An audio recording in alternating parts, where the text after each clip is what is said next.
By now, you're likely familiar with Doug Ford's overly dramatic political stunt of emptying a bottle of Crown Royal on the ground during a press conference. Well, this is what I think about Crown Royal. That's what they could do. If you're not familiar with the whole story, let me break it down for you.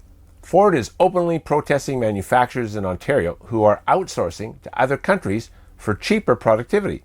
It's clearly a political move to bolster his appeal with the working sector. But the fact is, Crown Royal is a British-owned company, Diageo, with Crown Royal being a Canadian brand manufactured mostly in Manitoba, distilled and aged there.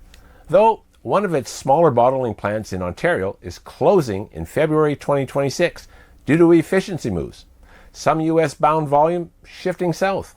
If you know anything about business, then you would know that when a company, especially one as big as Diageo, with around 30,000 workers worldwide, makes a decision to move manufacturing to another facility, it is motivated by profit, or in this case, lack of profit.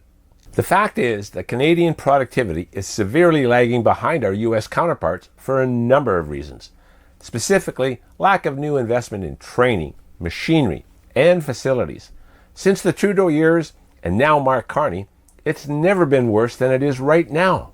Ontario is one of the worst places for manufacturing productivity in all of North America. Its productivity was down another 2.2% from 2022 to about $56.70 per hour, versus the US, which is over $80 per hour. That's a huge discrepancy, around 25 to 35% lower, depending on the exact sector. If it were your business and your productivity was that much lower, all you'd have to do is move your facility to save money and make more profit. What would you do? This is not about saving Ontario workers. It's about making better business decisions. And frankly, Doug Ford doesn't know what he's talking about. You cannot protect workers from this type of business decision. Ford is actually threatening to remove Crown Royal from the LCBO shelves, which he can do because the LCBO is a government-run organization under his purview. But there's quite a bit of dispute as to whether that is even legal or not.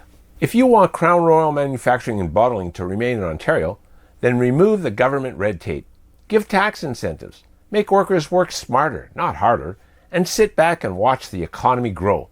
But dumping someone's product on the pavement and using your political power to boycott a company and a brand which is loved by millions is not a good start.